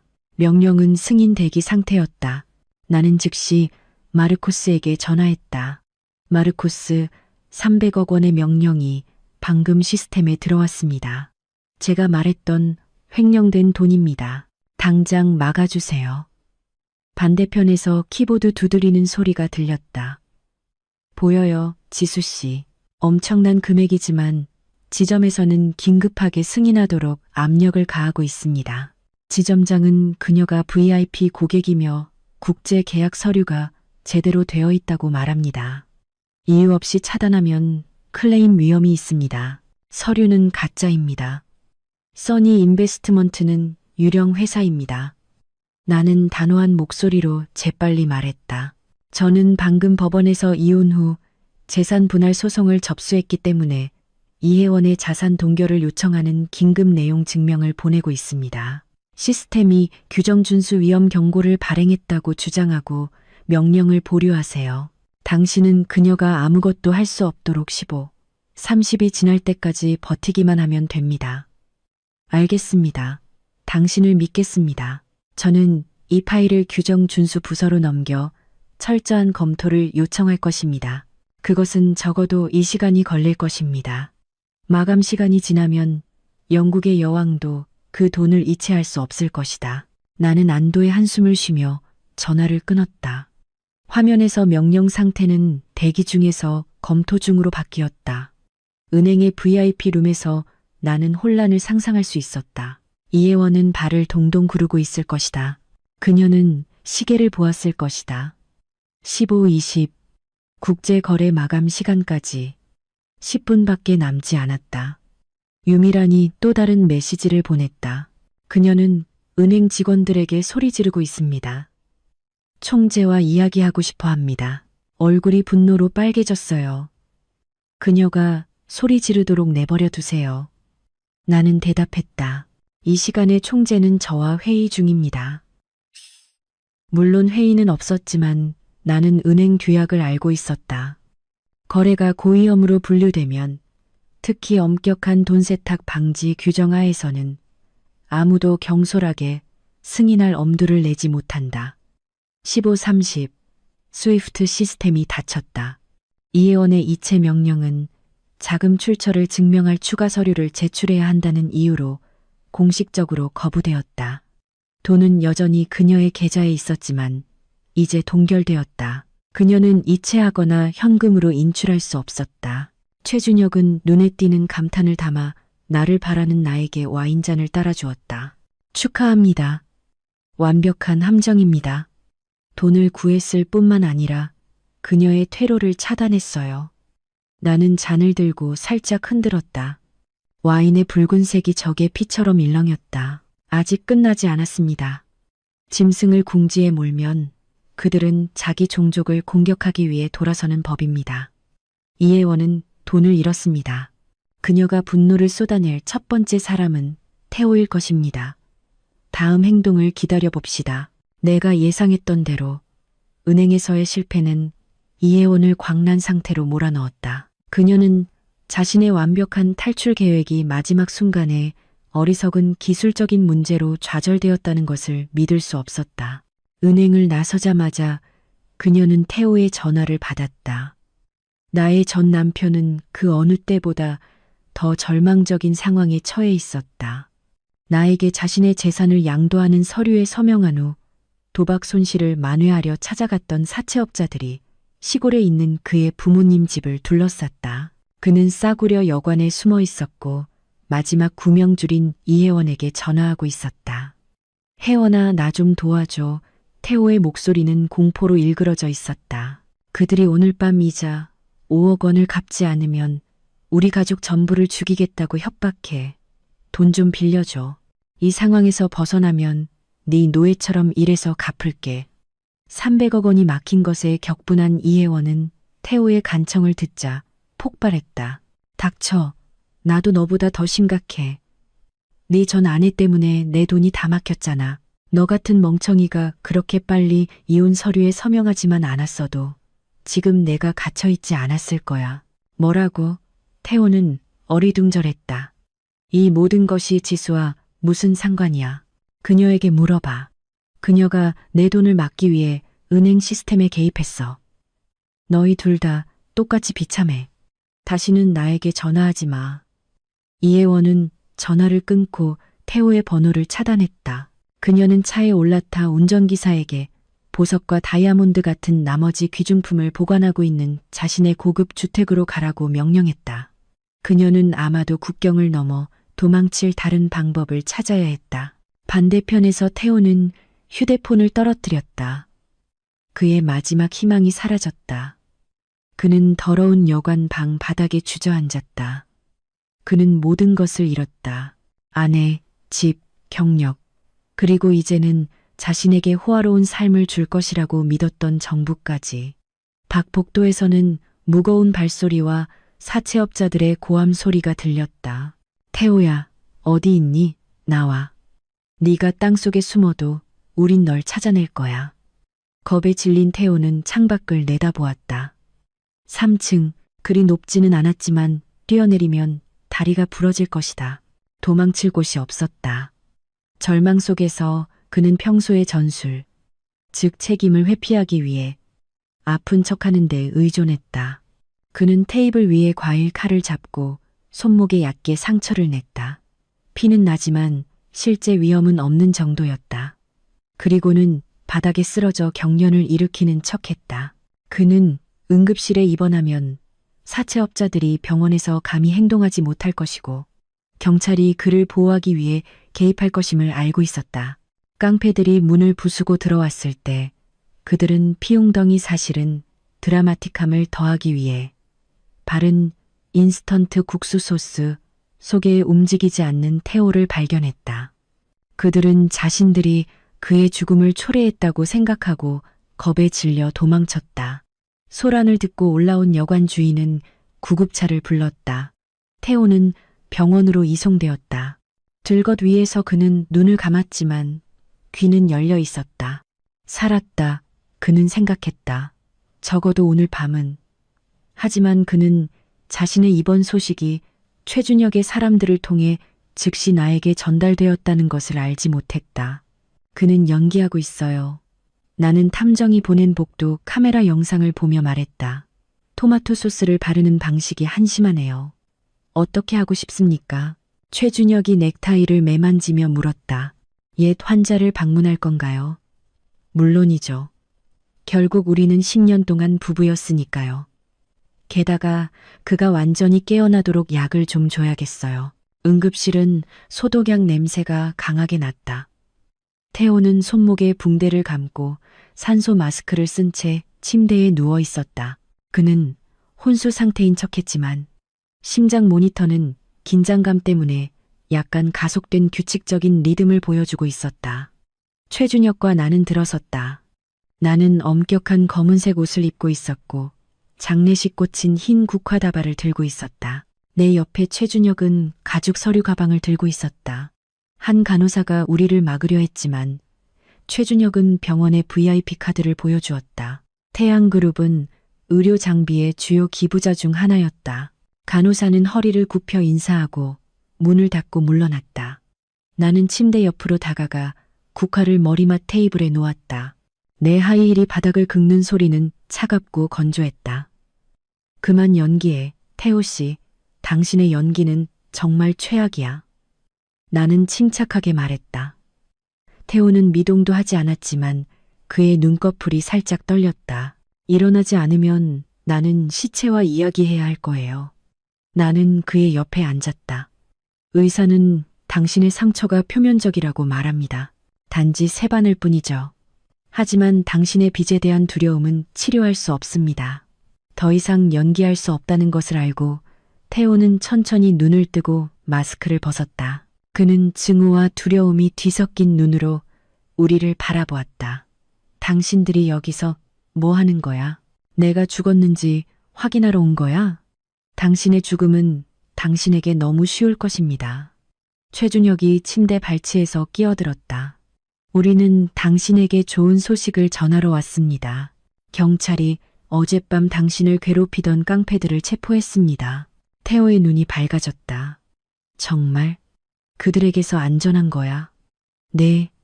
나는 미소를 지었다. 한때 그에게 천사처럼 보였던 미소는 이제 메스처럼 날카로웠다. 하지만 법에서는 아니죠. 나는 최준혁에게 신호를 보냈다. 그는 서류 가방을 열고 국세청 NTS 직인이 찍힌 문서를 꺼냈다. 이것은 태호건설에 대한 조세 포탈 혐의로 형사소송 개시 통지서입니다.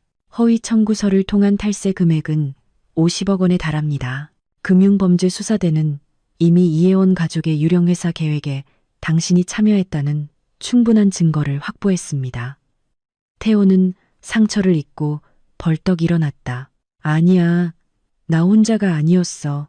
이혜원이 나에게 모든 것을 명령했어. 나는 서명만 했을 뿐이야. 당신이 서명했습니다. 당신이 법적 책임자입니다. 나는 차갑게 대답했다. 이혜원은 매우 똑똑합니다. 당신의 회사 서류에는 그녀의 이름이 단 하나도 없습니다. 모든 서명, 모든 도장은 대표이사 태호 씨의 것입니다.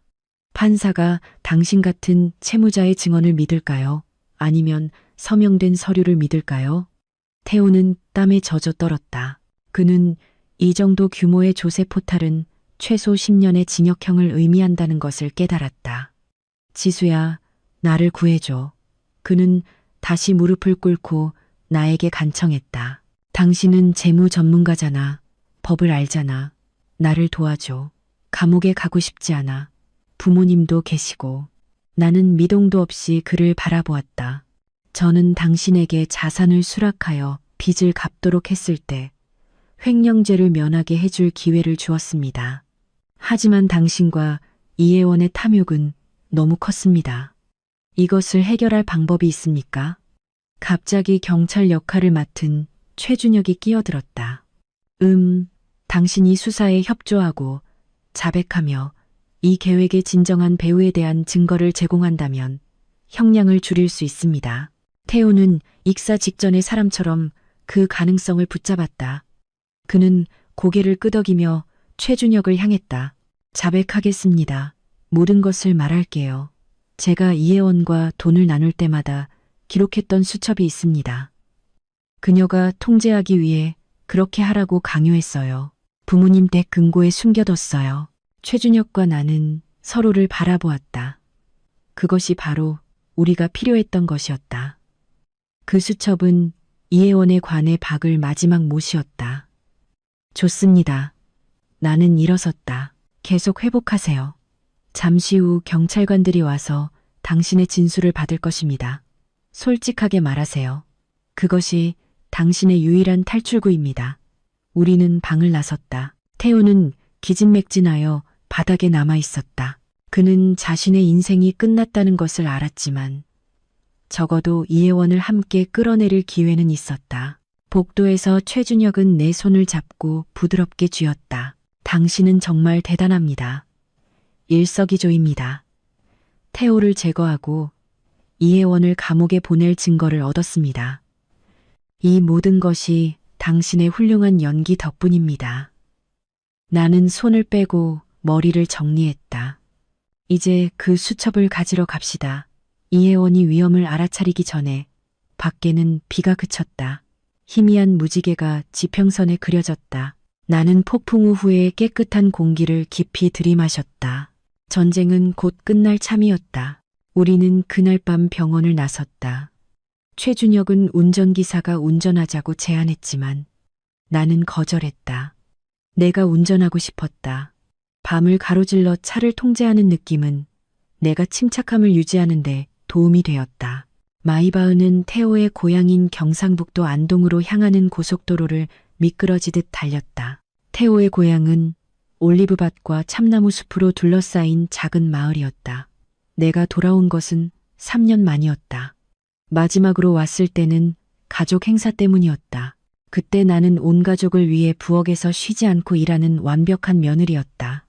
무슨 생각을 하십니까? 최준혁이 침묵을 깨고 물었다. 태호의 부모님 생각요. 나는 고백했다. 그분들은 평생 땅을 일구며 살아온 단순한 시골 사람들입니다. 저를 많이 아껴주셨어요. 아들이 한 일과 그들이 그렇게 아꼈던 며느리가 아들을 감옥에 보내는 사람이라는 것을 알게 되면 큰 충격을 받으실 거예요. 최준혁은 창밖의 어둠을 바라보며 한숨을 쉬었다.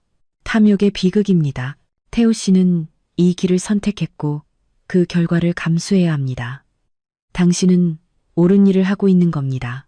만약 당신이 그와 이혜원이 계속하도록 내버려 둔다면 그들의 더러운 돈으로 얼마나 많은 다른 가족들이 파괴될까요? 나는 고개를 끄덕였지만 내 마음은 여전히 아팠다. 정의는 때때로 잔인하다. 새벽 3시에 우리는 익숙한 단층 시골집 앞에 멈춰섰다. 쇠대문은 녹슬었지만 현관의 부겐빌레아 꽃은 노란 가로등 불빛 아래에서 피어 있었다. 나는 차에서 내렸고 밤의 추위가 내 뼈를 뚫고 들어왔다. 마당에서 개가 짖었다. 곧이어 불이 켜지고 문이 열렸다. 태호의 아버지 김 씨가 낡은 재킷을 입고 손전등으로 우리를 비추며 나왔다. 누구시오? 그가 거친 목소리로 물었다. 저예요. 아버님, 지수예요. 그는 눈을 가늘게 뜨더니 소리쳤다.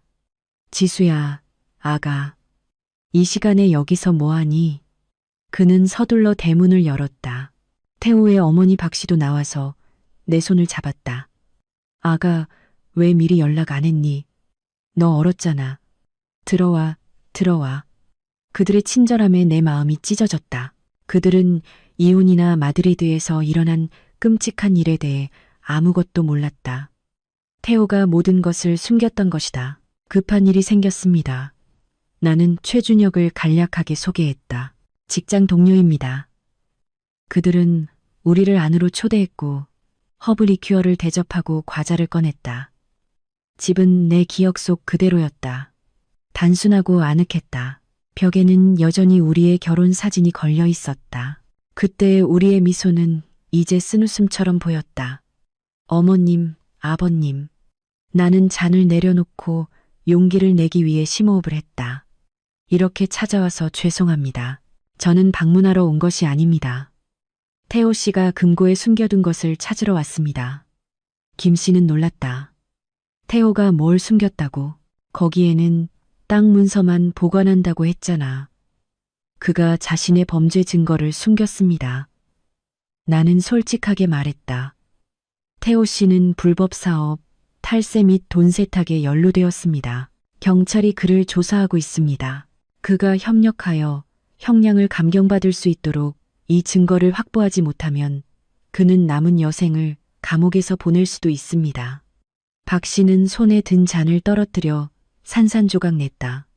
아가, 무슨 소리니? 우리 태호는 착한 아이야. 그는 변했어요, 어머님. 나쁜 사람들과 탐욕에 휩쓸렸습니다. 제발 저를 믿어주세요. 지금 그를 도울 수 있는 유일한 사람은 저뿐입니다. 김 씨는 나를 뚫어지게 바라보았다. 그의 지친 눈은 엄청난 고통을 반영했다. 그는 나를 알고 있었다. 내가 거짓말을 하지 않는다는 것을 알았다. 그는 조용히 일어나 방으로 갔다. 그는 작은 나무 상자를 들고 돌아왔다. 태호가 지난주에 이것을 우리에게 보냈습니다. 사업에 좋은 부적이라고 했고 열지 말라고 했어요. 이게 그건지 보세요. 나는 상자를 열었다. 안에는 검은색 가죽 수첩과 USB 드라이브가 있었다. 나는 페이지를 훑어보았다. 태호의 필체는 날짜, 이혜원으로부터 받은 금액, 돈이 누구에게 이체되었는지, 각자가 얼마의 비율을 가졌는지 상세하게 기록하고 있었다. 여기에 죽음의 책이 있었다. 나는 수첩을 닫고 박 씨의 주름진 손을 잡았다. 감사합니다. 제가 형량을 줄일 수 있도록 최선을 다하겠다고 약속드립니다. 하지만 하나 더 말씀드려야 할 것이 있습니다. 또 뭔데, 아가? 그녀가 눈물을 흘리며 물었다. 태호 씨와 저는 이혼했습니다. 분위기가 얼어붙었다. 박 씨는 서럽게 울기 시작했다. 김 씨는 의자에 주저앉았고 그의 나이든 얼굴은 완전히 무너졌다. 나는 더 이상 머물 엄두를 내지 못했다. 나는 내 첫 태양그룹 월급이 담긴 봉투를 테이블 위에 놓고 나왔다. 이것을 약값으로 쓰세요. 저는 이제 가야 합니다. 우리는 서둘러 차로 향했다. 뒤에서는 박 씨의 흐느낌이 고요한 밤에 울려 퍼졌다. 차에 타자 나는 운전대에 머리를 기대었고 눈물이 통제할 수 없이 흘러내렸다. 울어요. 최준혁이 내 어깨에 손을 얹으며 말했다. 마음껏 울어요. 당신은 할 수 있는 모든 것을 했습니다. 나는 서럽게 울었다. 10년간의 깨진 결혼, 그 두 무고한 노인, 그리고 잃어버린 나의 순진함 때문에 울었다. 해가 뜰 때 나는 눈물을 닦고 시동을 걸었다. 돌아갑시다. 경찰과 처리해야 할 중요한 문제가 있습니다. 이혜원은 도망칠 수 없습니다. 월요일 아침 8시 태양그룹 본사는 경찰차와 기자들로 둘러싸여 있었다. 돈 세탁 스캔들 소식은 최준혁의 언론 관리를 통해 부분적으로 유출되었다. 사장실에서 우리는 보안 카메라를 통해 상황을 지켜보고 있었다.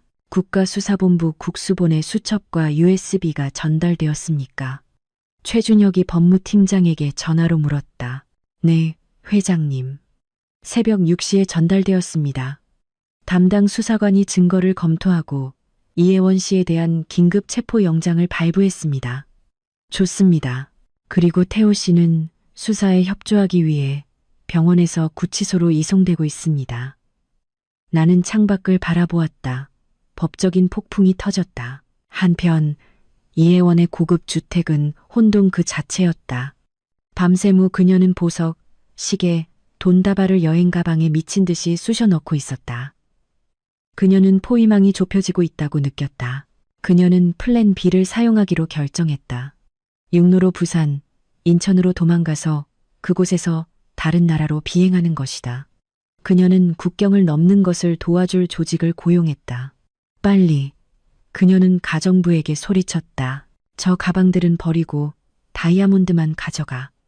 초인종이 계속 울렸다. 이혜원은 깜짝 놀라 반지를 바닥에 떨어뜨렸다. 그녀는 비디오폰을 통해 밖을 내다보았다. 수십 명의 무장 경찰이 문 앞에 있었다. 한 경찰관이 확성기로 소리쳤다. 이혜원 씨, 문을 열고 협조해 주십시오. 체포 영장이 발부되었습니다. 창백해진 그녀는 뒷문으로 달려갔다. 작은 선착장이 그곳에 있었다. 쾌속정이 그녀를 기다리고 있었지만 그녀는 계산을 잘못했다. 최준혁과 나는 그것을 예상했었다. 문을 열자 그녀는 얼어붙었다. 그녀 앞에는 그녀가 고용한 조종사가 아니라 2명의 사복 경찰관이 있었다. 이혜원 씨, 그렇게 서두르시는 걸 보니 어디로 가시려던 겁니까? 그들 중 한 명이 물었다. 이혜원은 뒷걸음질 쳤고 여행 가방을 떨어뜨렸다. 돈과 보석이 바닥에 흩어졌다. 그녀는 다시 안으로 들어가려 했지만 경찰은 이미 정문을 부수고 들어왔다. 갇힌 그녀는 절망적으로 소리쳤다. 나는 무죄야. 이건 함정이야. 변호사에게 전화할 거야. 한 경찰관이 그녀의 권리를 차갑게 읽어주고 수갑을 채웠다. 강력하고 오만했던 이혜원이 이제 흐트러진 머리에 수갑을 찬 채 2줄의 경찰관 사이로 이끌려가는 모습은 수십 명의 기자들에게 포착되었다. 1시간도 채 되지 않아 재계의 여왕이 몰락하는 사진이 디지털 미디어를 뒤덮었다. 그녀의 가족과 관련된 회사들의 주가가 폭락했다. 나는 텔레비전을 껐다. 끝났습니다. 내 휴대폰이 진동했다. 알 수 없는 번호의 메시지였다. 유미란이었다. 고맙습니다. 지수 이사님. 뉴스를 봤습니다. 약속을 지키고 도시에서 사라지겠습니다. 나는 메시지를 삭제했다. 유미란도 그녀 자신의 약점의 희생자였다. 최준혁은 와인 2잔을 따랐다. 정의를 위하여. 나는 그와 잔을 부딪혔지만 내가 상상했던 환희를 느끼지 못했다. 이 승리는 박 씨의 눈물의 쓴맛과 배신의 뒷맛을 가지고 있었다. 나는 내 옆에 서 있는 최준혁을 바라보았다. 그도 나를 바라보고 있었다. 그의 표정은 더 이상 계산적이지 않고 깊은 이해심을 담고 있었다. 피곤해요. 나는 낮은 목소리로 말했다. 쉬세요. 변호사들이 나머지를 처리할 것입니다. 오늘은 휴가입니다. 나는 진정한 안도감과 함께 처음으로 미소를 지었다. 한 달 후 구치소에서 나는 태호의 재산 관련 최종 절차를 위해 그를 면회할 수 있었다. 그는 수척했고 머리는 삭발되었으며 수위는 헐렁했다. 나를 보자 그는 시선을 내렸다. 괜찮아요? 내가 물었다. 이곳은 죽은 것보다 더 나쁩니다. 그가 속삭였다. 여기서 저는 대가를 치러야 한다는 것을 깨달았습니다. 매일 밤 부모님 꿈을 꿉니다. 당신 꿈도, 당신의 부모님은 괜찮으세요. 저는 매달 돈을 보내드리고 있습니다. 그들은 당신이 긴 출장 중이라고 믿고 계십니다. 저는 감히 진실을 말씀드리지 못했습니다. 태호는 눈물을 가득 채운 채 고개를 들었다. 아직도 그분들을 걱정해 주시는군요. 제가 당신에게 한 모든 일 후에 저는 제 양심 때문에 하는 것이지 당신 때문이 아닙니다. 나는 단호하게 대답했다. 그분들은 좋은 분들이세요. 이런 벌을 받을 자격이 없어요. 나는 유리창을 통해 그에게 문서를 건넸다. 이것은 민사 합의입니다. 서명하세요. 제가 당신에게 양도받은 자산을 사용하여 손해를 배상하고 당신이 탈세한 세금을 낼 것입니다. 그러면 정상 참작되어 당신의 형량이 15년에서 7, 8년으로 줄어들 수 있습니다. 태호는 떨리는 손으로 펜을 잡았다. 왜요? 왜 나를 돕는 거예요? 당신은 나를 미워해야 하잖아요. 미워합니다. 나는 그의 눈을 바라보았다. 온 마음을 다해 당신을 미워합니다. 하지만 저는 그 더러운 돈을 보존하고 싶지 않습니다. 저는 당신의 모든 흔적을 지우고 후회 없는 새로운 삶을 시작하고 싶습니다. 한때 남편이라고 불렀던 사람에게 보내는 마지막 애정의 표시로 생각하세요.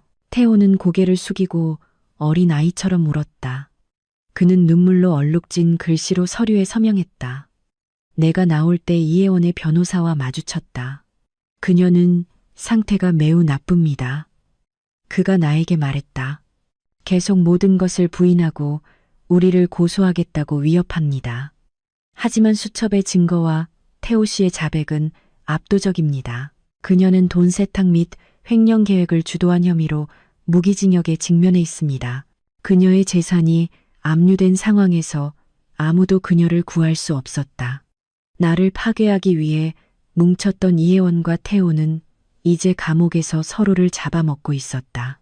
나는 찬란한 태양 속으로 나섰다. 최준혁이 레몬 슬러시를 손에 들고 차에 기대어 나를 기다리고 있었다. 내가 가장 좋아하는 음료였다. 모든 것이 끝났습니까? 그가 나에게 그것을 건넸다. 네, 후련하군요. 그럼 갑시다. 오늘 오후에 중요한 주주총회가 있습니다. 재무이사가 빠질 수 없죠. 나는 슬러시를 마셨다. 그 차가운 달콤함이 과거의 쓴맛을 지워주었다. 물론이죠. 갑시다, 여보. 나는 처음으로 연기하는 느낌 없이 그를 그렇게 불렀다. 아마도 폭풍 후에는 하늘이 맑아지고 파멸 후에는 당신이 가진 것을 소중히 여기는 법을 배우는 것 같다. 재판은 6개월 후에 열렸다. 나는 최준혁 옆 첫 줄에 앉았다. 피고석에서 이혜원과 태호는 서로를 보지 않았다. 나이 들고 수척해진 이혜원은 모든 것을 부인했다. 반면 태호는 자백하고 뉘우치고 용서를 구했다. 최종 평결은 이러했다.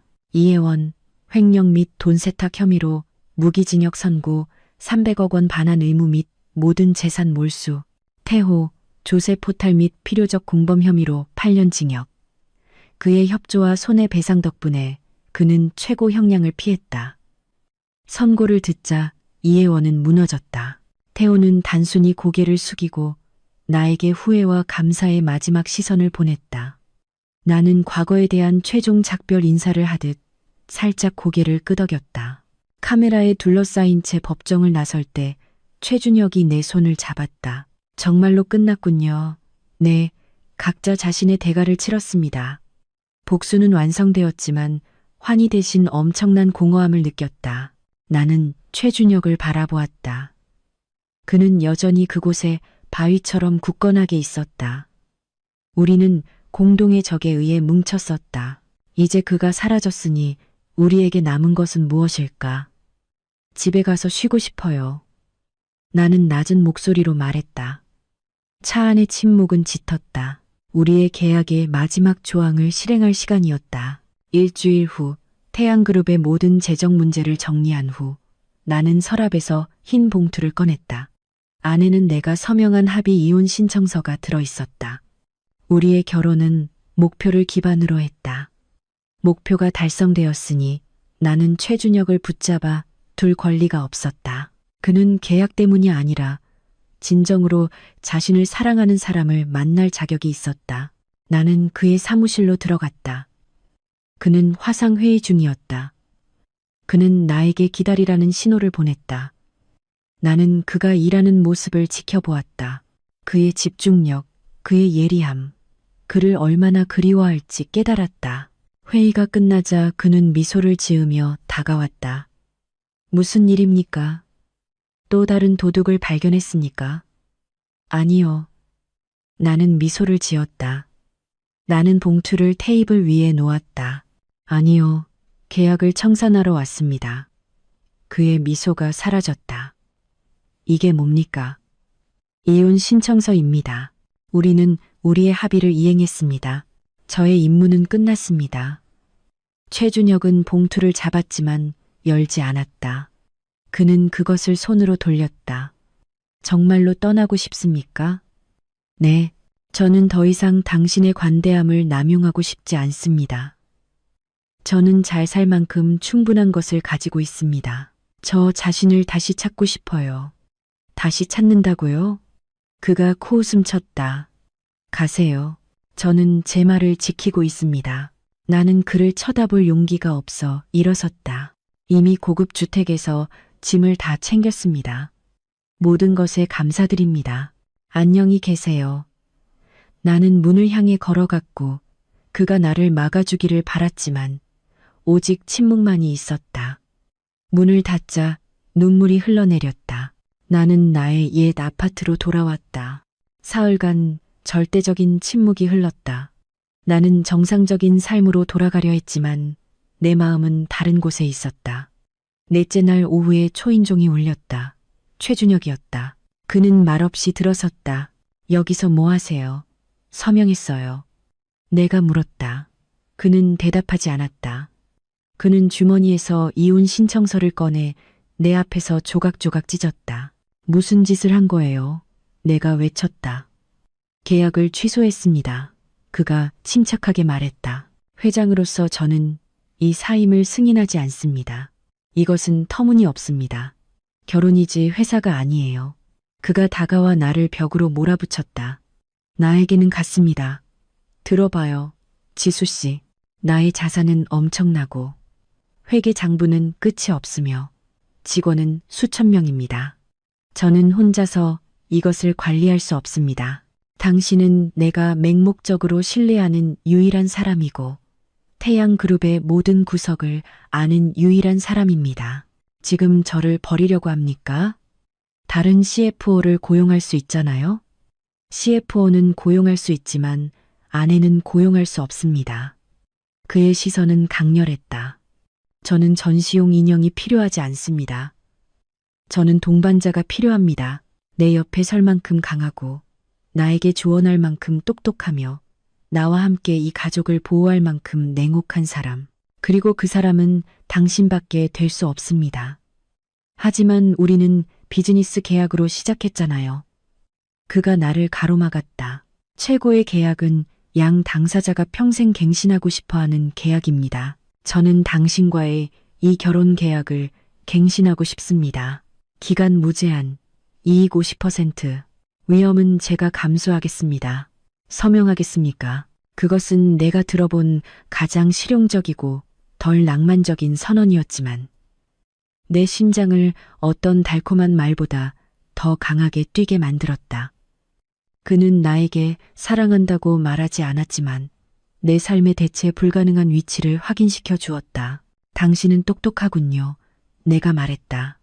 헤드헌터에게 돈을 지불하지 않고 CFO와 아내를 얻는군요. 최준혁은 희미하게 웃었다. 그에게는 드문 빛나는 미소였다. 저는 투자자입니다. 그리고 저는 제 인생 최고의 거래를 절대 놓치지 않습니다. 그는 몸을 숙여 내 이마에 키스했다.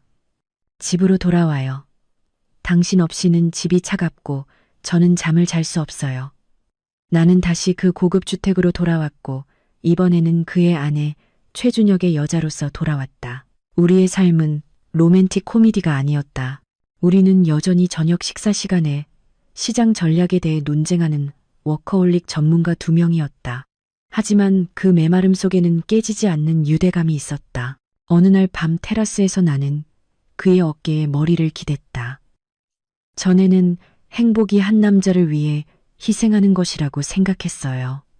이제 저는 행복이나 자신이 되는 것, 존중받는 것, 그리고 당신이 사랑하는 사람과 함께 세상을 정복하는 것이라는 것을 알아요. 최준혁이 나를 안았다. 당신은 여자들이 약한 성이 아니라는 것을 나에게 가르쳐 주었습니다. 당신은 내가 아는 최고의 전사입니다. 그 카페에 나타나줘서 고마워요. 그리고 그 미친 계약에 서명해줘서 고맙고요. 그리고 이혼 서류에 서명하지 않아줘서 고맙습니다.